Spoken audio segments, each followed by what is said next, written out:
This is Bob Wachter. I'm chair of the Department of Medicine at UCSF, and we're starting a new series here of fireside chats with prominent leaders on our faculty and over time elsewhere, and largely for the House staff and the students to give them an opportunity to see the person behind the CV. I'm thrilled today that our first participant is Kirsten Bibbins-Domingo, who's professor of medicine at UCSF, heads the Center for Vulnerable Populations based at Zuckerberg San Francisco General, and is recently finished a term as chair of the U.S. Preventive Services Task Force. Tell us a little about your upbringing. I'm an Army brat. I grew up all over. My mother is German, and I was born in Germany. And I didn't live any place longer than 3 or 4 years, until my parents moved to Maryland, and I went to high school there, and so that's where they live now. And what about your upbringing helps one understand the rest of your career? I don't know if any of you grew up in military families, but there is something about moving every few years that gives you a sense of sort of distilling sort of those things that are important and are not necessarily tied to place. It gives you a chance to, I think, meet and appreciate lots of different types of people. My parents are from very different backgrounds, and moving with them, my mother was very committed to understanding wherever we were. So when we lived in Panama, she learned Spanish, and we didn't just stay in the canals when we went everywhere. And so I think it broadened my horizons and actually probably made me sort of more willing to try something new, to move to a new place, and so I think it was a great upbringing, actually. And in terms of interest in the kinds of things you focused on as a career, anything about your upbringing that helped you have that particular focus? Well, so I've always been a science nerd. I went to a science high school. But I think, my major in college was molecular biology, but then I was always interested in sort of the broader context. There's a lot about sort of what I do scientifically, but then how it fits into, how science helps, translates to medicine, how we help different types of populations with new discoveries. And so even my undergraduate at Princeton, I was a molecular biology major and in the Woodrow Wilson School of Public and International Affairs. And I think there's something about just always trying to understand how the very specific type of research I'm involved with sort of fits in the context of everything else. I noticed that, so you have a PhD in biochemistry. Why? And how has that fit into your career? Yeah, so I was a molecular biology major at Princeton. That was a time when a lot of people at Princeton faculty had actually moved to UCSF. Bruce Alberts, Keith Yamamoto, they had moved from Princeton to really found a lot of the great science that was being done here. And I was a science, I loved being in the lab, I loved research, and I came out here to UCSF actually to do my PhD. I worked with Harold Varmus before he won the Nobel Prize, and then he won the Nobel Prize, and it was great. I have to say, in my first year in the lab, I went to Harold and I said, I think I'm going to med school. Why didn't I go to med school right away? I'll tell you that. I didn't know. We didn't have really a lot of doctors in my family. When I went to Princeton, the first week at Princeton, everyone asked me, are you pre-med? Are you pre-med? And I didn't know what pre-med was, but I knew the people who were asking were a little strange, so I said no.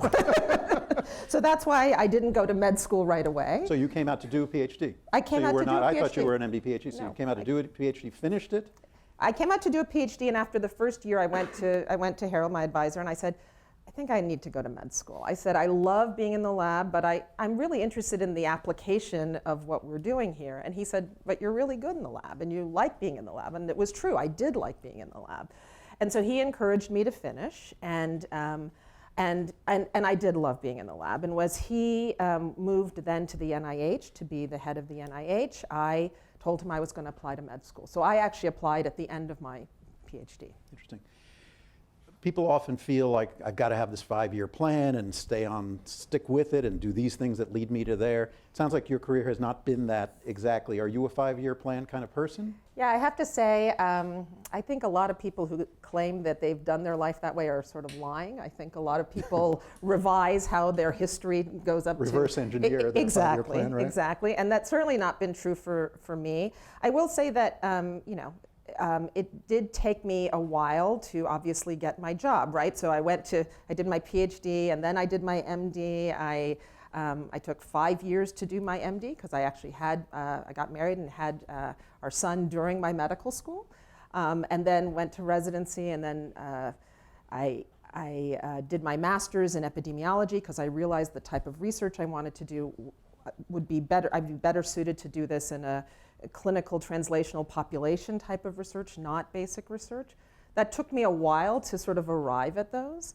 But in some ways, I've arrived at exactly the type of job that I like. I think I love being a doctor.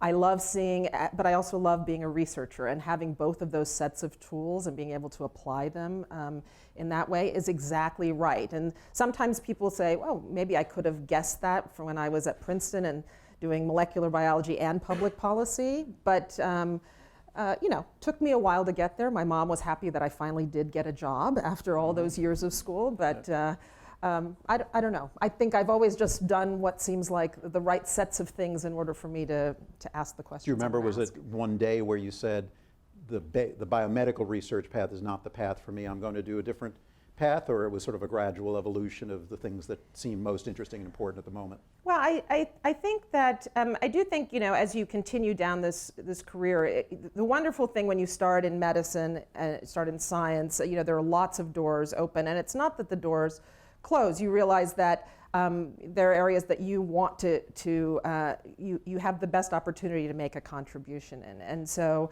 for me, I loved being in the lab. I think it is actually very hard to be fully immersed in laboratory research and be fully immersed in being a doctor.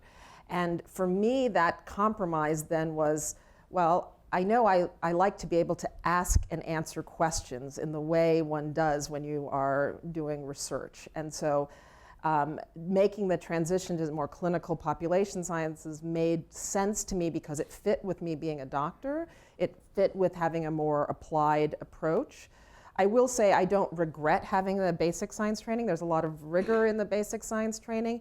And I think now, because of the work that we do, is very focused on how multiple factors contribute to health in different populations. Having an appreciation of the basic biological underpinnings is actually extraordinarily valuable. So I think it was the right way, even though, maybe I could have arrived a little bit earlier where what I was going to do.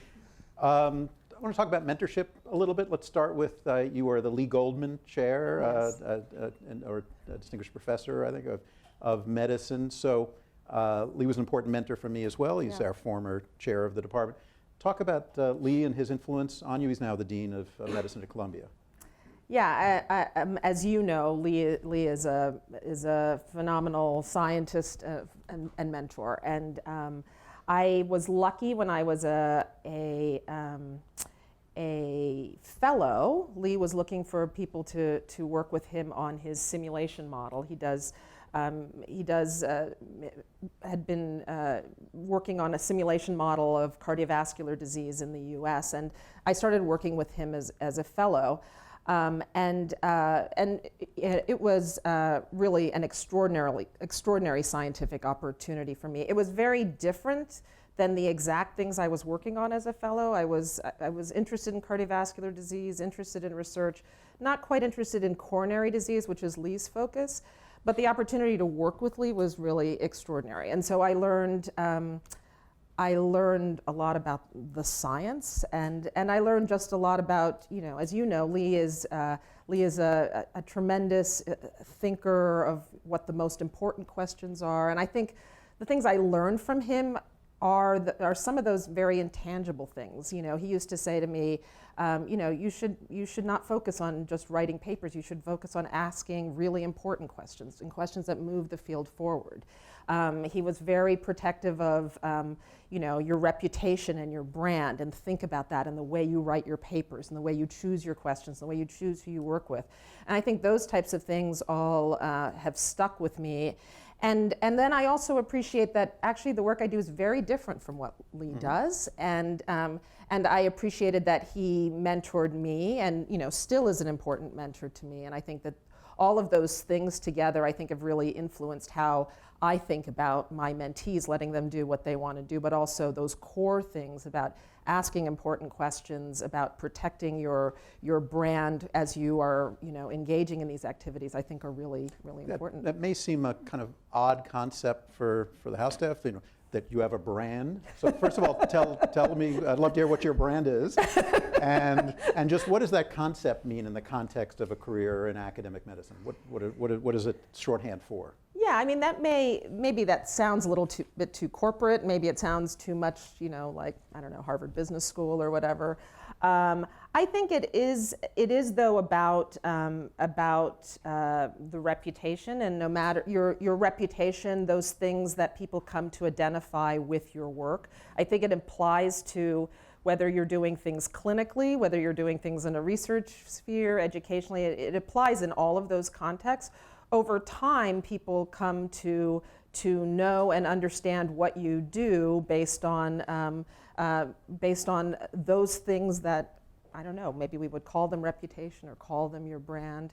And I think sometimes you don't appreciate it as much when you're early on in your career how important those things are. They're the types of things they're hard to get back if you start to lose them. They're the things that are that you build up over time,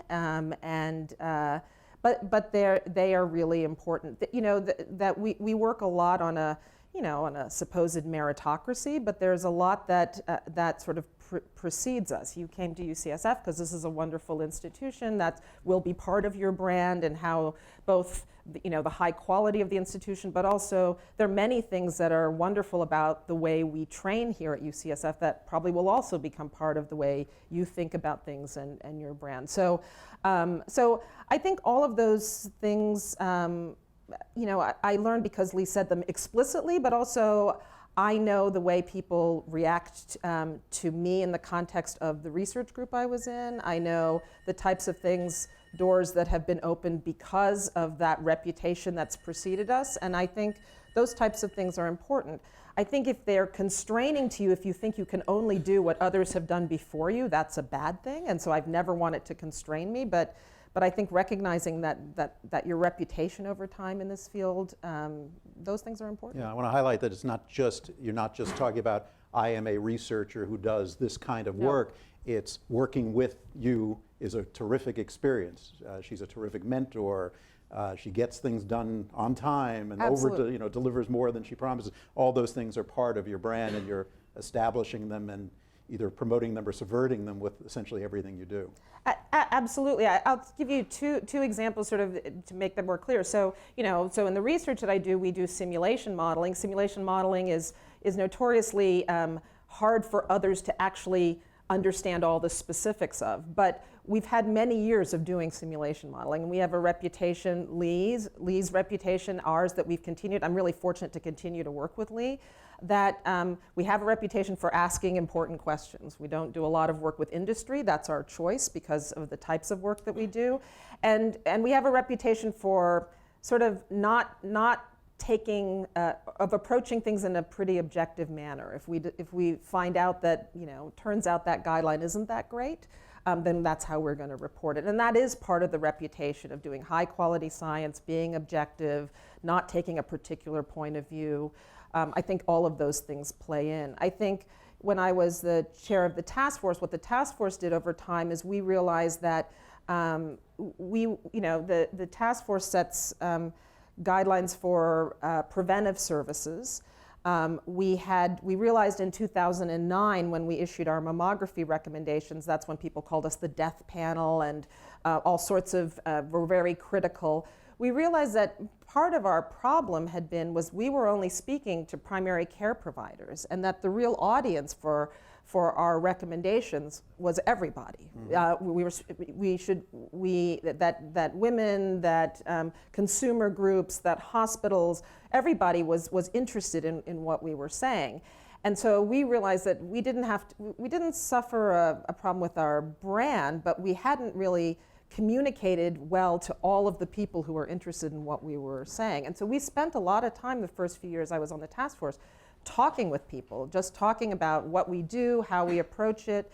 And I think that was a good thing. And part of the mark of that is that, when new recommendations come out and we talk to reporters, the reporters basically give us the benefit of the doubt that there's probably something to why we came up with this decision. They start with that. Then we still have to explain why we did it, and they're still going to ask us the tough question, but they don't start with, what are you guys doing? That's crazy. That is part of, what it is to, to building on your past track record, but then also communicating it to other people. So let's toggle to the Preventive Services Task Force and your role as chair. You've told us one thing you learned that you didn't understand in the beginning, that you're talking to a broad audience and you need to attend to how the audience is going to pick up the messages. What are the other things that you learned over the course of being in that role that you didn't understand in the beginning? Well, so the first set of things we learned were probably just about communicating, right? So communicating to a broad audience, communicating effectively.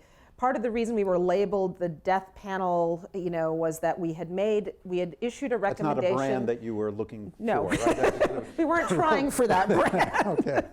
We issued a recommendation saying that women in their 40s should consider a mammogram. And we worded it by saying should not routinely get a mammogram. And not routinely is a sort of convoluted way that if you do things in medicine where you understand that we do things routinely, and then not routinely might mean, oh, you should consider it or not. But that doesn't translate well to a layperson. Right. They focus on the not. So we actually spent a lot of time figuring out how to communicate. We had great communications consultants. We have great communications So you did before you came out with the recommendation. You thought Absolutely. that through. And just take us into the room, if you're allowed to. All right, you do the science, you do the systematic reviews, and you now say, it turns out we are not confident that doing a mammogram in a 43-year-old woman is beneficial. Yeah. What is then the discussion about, oh my God, how is this going to come out? How do we spin this? What's the flavor of that discussion? Yeah, first I'll say, we've been around for 30 years. We're really guided by pretty strict procedures. And so, as you said, we do a systematic review with evidence-based practice centers. We shepherd a recommendation all along the way. And then in the room, the task force is 16 people, all of whom are clinicians and researchers.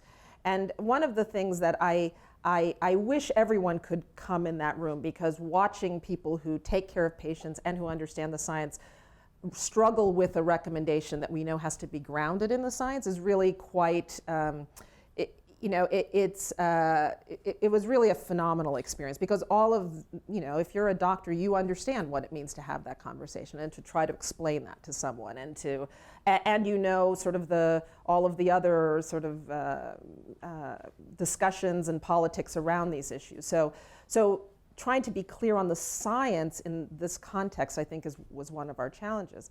One of the things that happened over time as we realized we needed to communicate better is after we've decided and we've voted and we decide what our grade's going to be in our recommendation, the communications team comes and says, okay, well, tell us how you're going to communicate it. And do they come and they tell you this is going to cause people's No. hair to be on fire? No. You already know that, I assume. They say, okay, I'm the reporter. These are the questions I'm going to ask you. And that was a wonderful exercise, because it turns out if we can explain it to ourselves, that it's one thing. But if we can't explain it to the people who are coming to ask us the questions, there's a problem. And I think, we make a lot. Again, we're talking about the Harvard Business School and the marketing, and everything is that externality that sometimes we think, oh, that's not about the substance. But if you can't communicate in that way, then you do have to wonder whether you have arrived at the decision in the right way. Mm-hmm. And that doesn't have to do with we're shy about making unpopular decisions. It doesn't have to do with popularity. It has to do with our ability to explain how we got there, and we should always be able to explain it. And I think that was really, really extraordinarily useful experience for me. All the way through my career, I've been very interested in the science, but also in being able to put the science in context and be able to explain it and help others to see it, and have that influence policy and other things that are important. The other thing that I think over time is we've realized is, although we work have our procedures and we work, that it's actually good to understand how subspecialties approach different conditions, about how patient advocacy groups approach things, and understanding that, not being afraid of having the conversations has actually been that's been one of the most important things I learned as I moved into leadership roles. So being clear on that I'm not going to cave because I'm having these discussions, but having the discussions, appreciating how others view a particular set of the scientific literature or the approach to prevention in a particular arena is actually really important. Was there a difference in the politics and policies around PSA recommendations versus mammography recommendations and other things that relate to populations of men versus women? What do you think? I would guess, but I'd love to hear what you think. Yeah, I talked with someone recently who says, the PSA is its own, has its own challenges. It has its own challenges scientifically, and as a particular preventive service, the PSA is not a really great test, and it's the science is sort of very, the effects of doing PSA screening are not big. Well, and you're trying to convince people that you might have a cancer and it's okay. That's exactly. a tough message. Exactly. On the other hand, there are a lot of men who, there's a lot of concern about cancer. This is, the parallel is often, breast cancer, and this is prostate cancer, and so this is something we want to be concerned about. So communicating, as you said, concern for the condition, for this as an important thing, but also saying that a test is not a great test to help you live longer or healthier is not the same as saying I don't care about you or prostate cancer or something like that. So I think the hype around mammography is much more. I think the sense both from patient advocacy groups, from women's rights advocates around breast cancer and around mammography in particular, I think that entire discussion is probably is much more driven by patient advocates. Mm-hmm. I think the PSA discussion, frankly, is also driven a lot by the urologists. It's a very important condition that the urologists are treating. And so I think that there's a lot of push because of professionally, it's an important condition that they are treating. Yeah. During the year that you were chair was also the year that we had a presidential election, Yes. The year that vaccination became a presidential policy issue, the year fake news became a thing. Yes. So how did all that play out as you had the opportunity to be chair with the backdrop of all the national politics? Right. I'm trying to see if I can tell this story. Well, no one else is going to see it. It's fine. Okay. You promise? I'll just ignore the cameras that are. I won't tweet it, right. Yeah, so the presidential election happened the beginning of November, and November 20th, I got a call saying, you've been called up to Capitol Hill to testify in front of Congress. That one of the House committees is really sort of looking into the task force, whether we need the task force, whether the Transparency and Accountability Act, whether we have to do more things to make you accountable, and so and they said, and you have essentially 10 days notice. So I spent my entire Thanksgiving putting my speech together, getting all of our friends together to write letters of support, and for us, letters of support included many, many letters, probably the ones I loved the most, saying, we don't always agree with the task force, but the task force has a great process and we need them to continue to say what the science tells us. Mm-hmm. So I did all that, and we got called, and it was actually quite an interesting experience to testify, to have to answer questions. It was a day the Democrats were all voting for their leadership, so there were only Republicans in the room, so asking questions Terrific. Only to Republicans, exactly.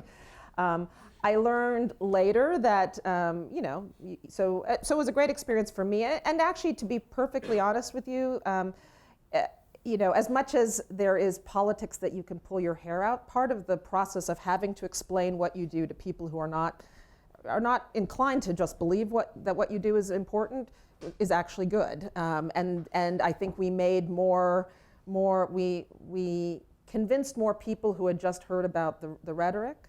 I think I told this story at one of the retreats that our government person had helped me to prep for this, and I decided we were going to talk to the Congress people before I was testifying, and so she put me in touch with the people from California and the people who had a daughter who's in med school here. I talked with all those people, right? And then the last on my list, I have this Republican congressman from Indiana, and I'm like, give me a hint. What am I going to talk about with the Republican congressman from Indiana? And our government affairs person says, well, he's a doctor, you're a doctor. You'll have something to talk about. And I knew that we were being called because of it was a Republican congressperson who had called this hearing. But actually, he came in and you talked like doctors talk, So he said, yeah, I get what you're doing. I get the science. He says, he's a CT surgeon. He says, I even get primary care because in Indiana we need primary care. And it was actually really, he had particular concerns that we had used too many Canadian studies because Canadian studies are not going to be as good as US studies for some of the things we were doing. Okay. So some of the things were, probably not the way I would have approached it, but enough were that there was enough meeting of the minds that he basically said, these are the things you should look out for tomorrow. And do you think the task force is at risk going forward? I actually think that the task force, probably because we've paid so much attention to communication and we've paid so much attention to trying to help others to understand that even if you don't always agree with what we're saying, that we do think everyone should understand the science. I don't think we're at risk. We are housed by the Agency for Healthcare Research and Quality, and that is an agency that's always at risk. But I have a feeling the task force is not itself at risk. I do think we have to always pay attention. We have to walk this funny dance of being completely separate from the political winds and paying attention to the science, but being completely conscious of what else is going on and how we always communicate with others. Right. Talk about the sort of hard decisions you've had to make in your career, and audacious decisions, things that could have gone badly but went okay, or most Another people one have to put on for had a few that are like that. I think that probably the hardest decisions I've had to make involve sort of personnel decisions or people I've worked with, or that we've had to change course and do things in a way that are not what I or the other person would have wanted. I have tried to approach in our center and other things that I've led, really having sort of good, open working relationships with people, and I think that has ended up translating well into not making changes in course be then personal attacks, but rather about the mission of the organization and how we achieve that. And when there isn't a right fit, that we have to continue to allow that person to move in their direction and the organization to move in its direction. And I guess I feel comfortable being able to communicate about those things, and probably those are the most challenging. They're also hard to talk about because I don't want to say anything personal, but I've had those issues both in sort of my national leadership roles and in my center roles and others that I've had in the university.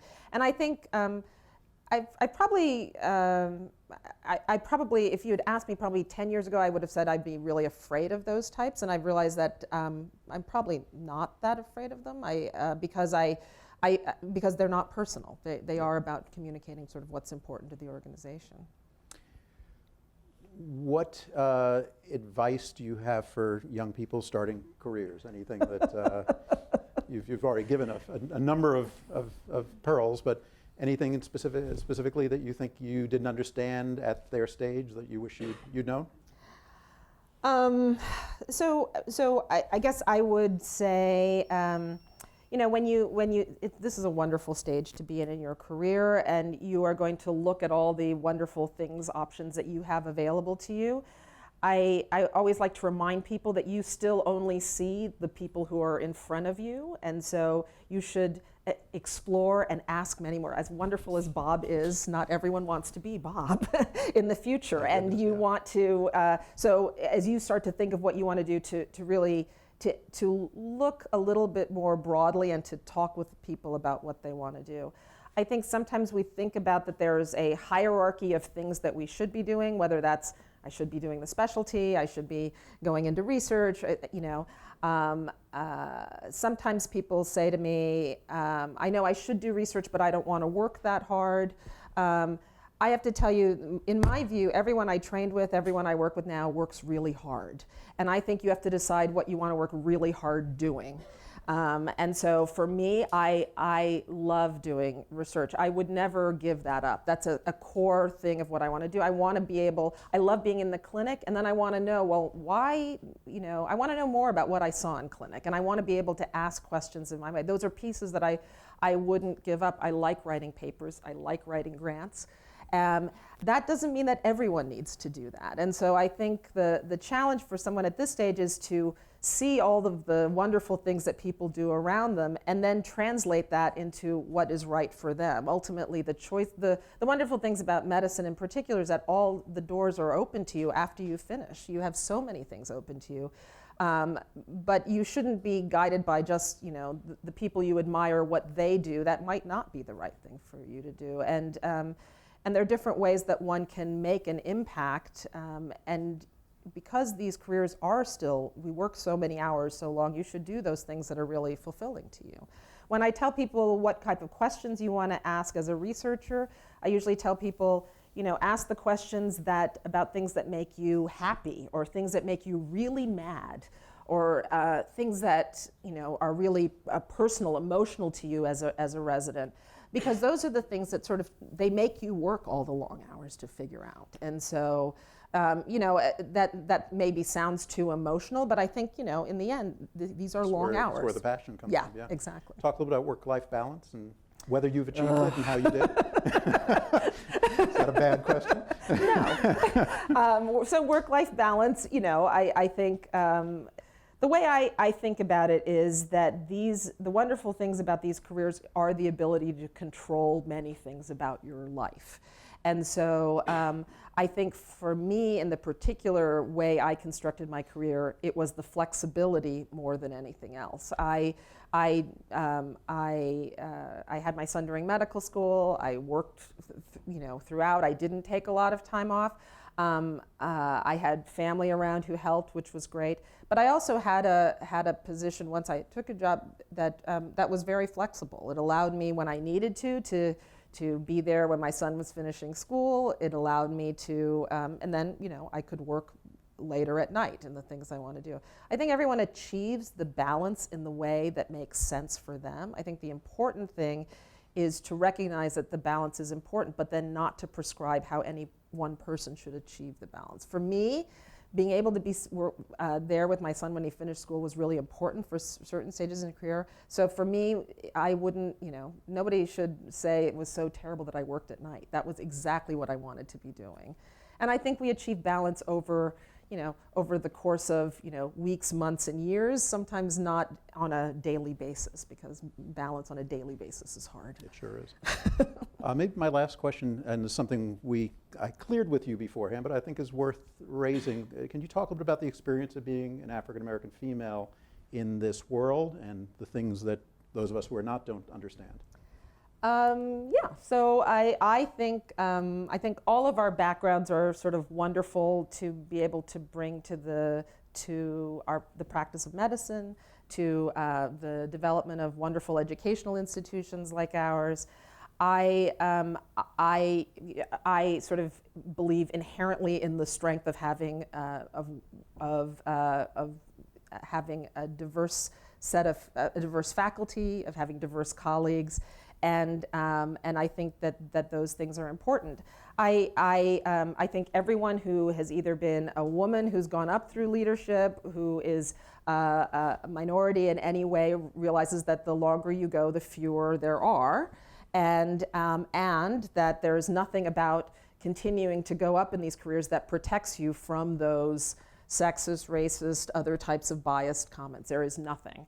But that being said, I think it's all the more important that you are out there and doing it, because the only way things change is for us to continue on in these types of roles. And that has been very important to me. It's very important to me both in, I recognize that being out there visibly is an important thing. I know that there will be slights that come, and those are hard to deal with.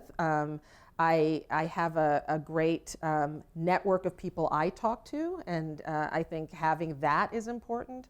But I also, I don't think things change unless we're willing to try to push against some of those things. And so that even when it's hard, I think those are the types of things that are important. And it's what's made me love being a mentor, frankly, because I think being able to talk with others about what it's like, others who may not come from our traditional way we've thought about academic medicine, about what it's, how wonderful it is to be part of academic medicine, I think hopefully opens this career up to many more, so that we continue to have really a diverse institution. Thank you. That's very inspiring. Let's open it up and see if anybody has any questions or thoughts. And if you do, raise your hand. I think we have a mic for you, and say who you are and what you do. Hi, thanks for the talk. I'm Manch, and I'm an academics intern for anesthesia. So I wanted to ask your comments or advice on someone who's transitioning from a molecular research basis into a clinical, and what sort of hurdles you had and tips. Yeah, so it's a really good question. I think that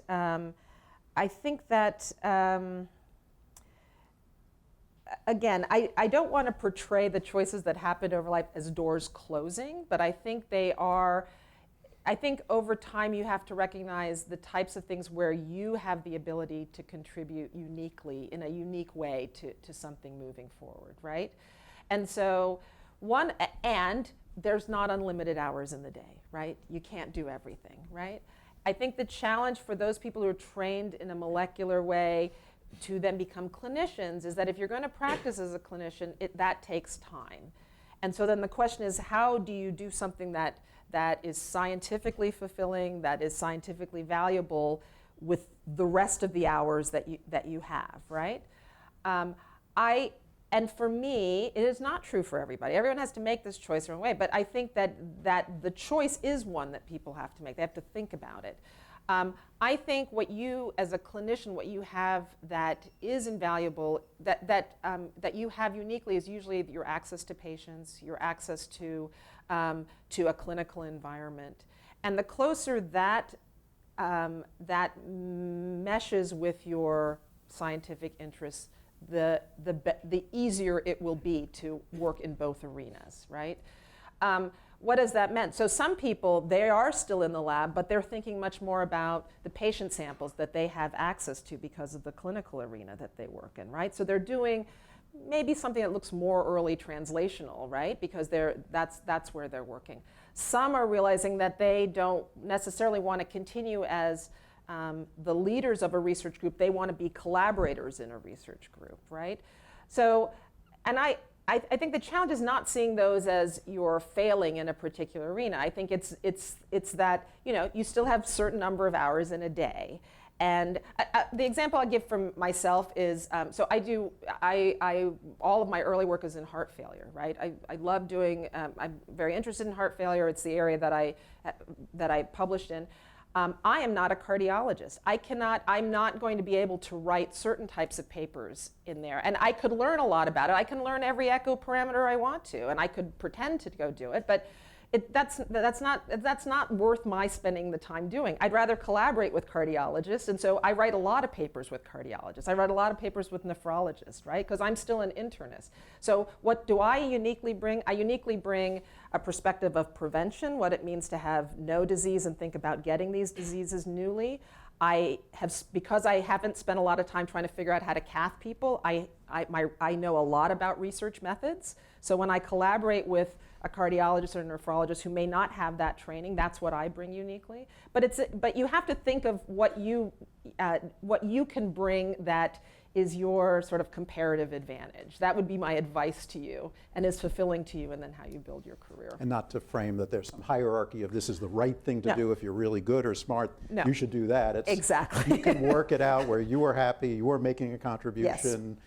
You know, go home at the end of the day and life's good on the outside, you've That's won the right. game. That's right, exactly. Any others? Yeah, say who we are. Thanks, Kitty. I'm Amy. I'm one of the internal medicine R3s.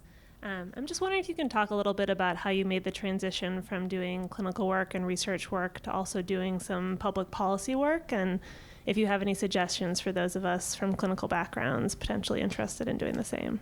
Yeah, thanks. It's a great question. I remember, so George Sawaya, who's OBGYN here at UCSF, he was on the task force before me, and I remember I was first few years on faculty, and I was sitting in grand rounds, and he was talking about the task force, and I was like, oh my God, I really want to do that. I would say, so one of the things that I have appreciated over time is that when you have the idea of what you want to be doing, is not to feel concerned that you're not doing everything all at once. I think we do, because we get to where we are, you know, we've checked the box all along the way, we did all these things on our CV so that you can get to this next step. And part of the problem about building a career once you finish school and programs is it's not always obvious. And so then it's like, well, what am I not doing that I'm supposed to be doing to get to that step? I think actually being involved and being a little bit opportunistic and just seeing the things that are along the way and continuing to talk and express interest that you without being worried that you are not doing the thing that's going to get you to the next thing is probably the most important thing. For me, when they called me to invite me to the task force, I knew I was going to say yes, but the question was, well, how did I get there? Well, I had written papers that were papers about prevention, and I was very willing to talk about things, right? So I wouldn't miss the opportunity to do the policy brief, you know what I'm saying, to go to Sacramento, to talk with other people. So I was very out there and communicating, but it was very focused on the specific work that I was doing. And I think that, you know, that got me talking with other people who think in a different way. So for my own case, it was not focused on I got to get to the task force. It was I'm doing this research. I want my research to influence policy. Therefore, I'm not going to just communicate in a paper. I'm going to actually get involved in, you know. And I think that there are many ways that, as clinicians, whether you're a researcher, education, or doing clinical work, that getting involved in the policy arena. Trust me, you know, there's so many people who would love you as a doctor to play a role in doing that. There's so many people, because you have such a prominent voice as an MD taking a position on a particular issue, that learning in those arenas will give you more opportunities in those arenas. And more about the brand, that I'm sure that when you did that thing, you did it well. Yes. And people said, oh, she's good at that, and Yes. here's another thing. It's not like you say, I'm going to get from here to here. It's all of these intermediate steps and being noticed, and one thing leads to another. That's exactly right. Yeah. Any others? About 5 minutes left. I have a question. All right. I'm Katie. I'm one of the chief residents here. I wondered if you could speak a moment about the dissemination of guidelines once there's a lot of effort that goes into creating them, and then we sometimes find that even physicians have a hard time incorporating them into their practice. So I was wondering if you could speak a little bit about how we can improve upon that.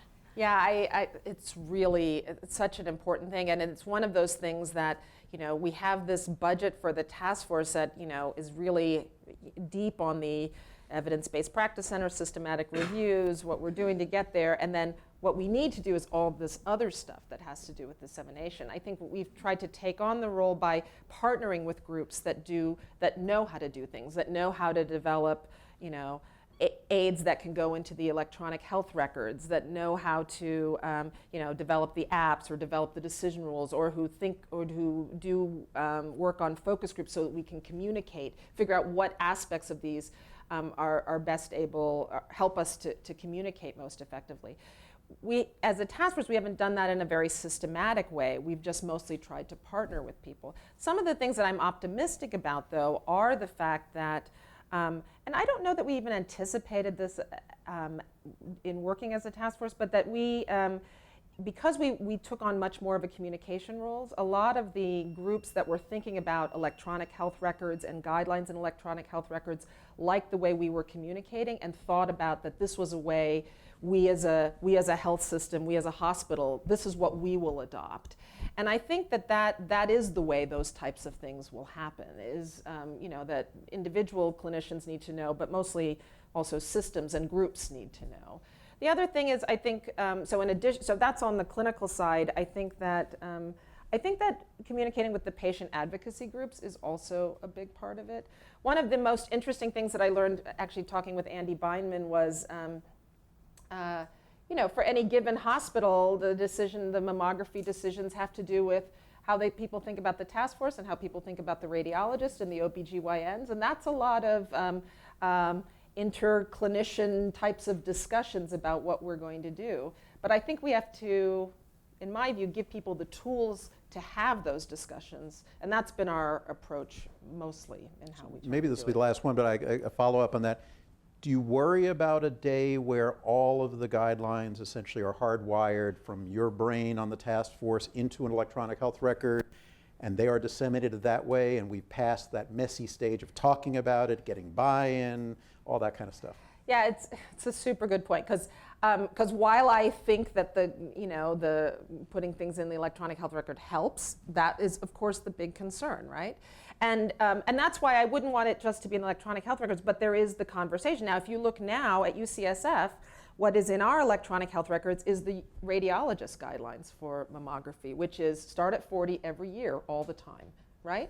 So I'm the chair of the task force, but we don't do that here. I get my mammography recommendations every year for me to have a mammogram, and the U.S. Preventive Services Task Force guidelines are women in their 40s should think about it, right? There's value, and you might decide to do it or you might decide not to do it, right? So there are competing groups putting out guidelines, and this is one Absolutely. that was put out by radiologists. Absolutely. So, but what's the right answer? The right answer, I think, is not what we usually do. That we as a community here should probably have the discussion on what's the right thing to do. And that isn't then about the hard wiring, but it is about sort of how do we, even as an institution, we know that having those reminders helps us to do things in a more systematic way. But then we should figure out how we as a community understand what's in the guidelines and figure out the way we communicate the range of possibilities so that clinicians can have the messy discussions in the backdrop of what the science sort of tells us. Great. Kirsten, you've had an inspiring career, and this is a wonderful talk, and really appreciate you doing this. Thanks Not at so all. much. Thank you.